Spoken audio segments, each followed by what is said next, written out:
Hey, hey, hey, welcome back. This is a late again, but still fighting with me, Jomar. And I am that one. Two dudes, one brain cell, and yes, it's lagging. Today's topic, being a slow learners and always late. Double trouble pero still trying kahit laging huli sa attendance at sa pag-intindi. That bell, that's my alarm clock, but also a warning you're late. Again. Every day, class start at 7 a.m.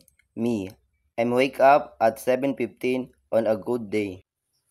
On a bad day, you skip breakfast, skip shower, but not TikTok. Priorities, bro. But real talk, being a slow does not mean you're dumb. Yup, we just take our time, like Windows 98 loading forever. I once studied for a quiz, read the same paragraph 5 times, still didn't get it, but the highlighter was working hard. Highlight everything, understand nothing, that's the way. You ever fake confidence? Time teacher asks a question, I raise my hand. Then says, Pass po.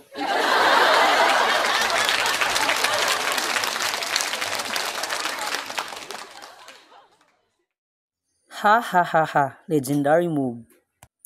But shout out to all slow learner.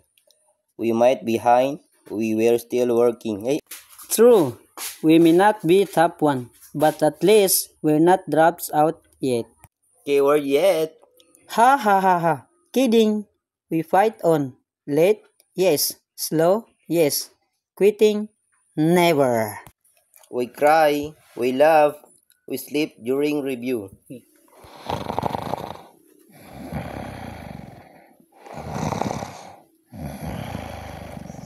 And we still show up, even if it's halfway through class.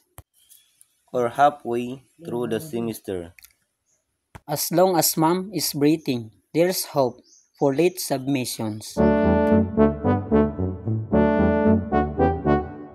So to all slow late, but hardworking student out there. This podcast is for you.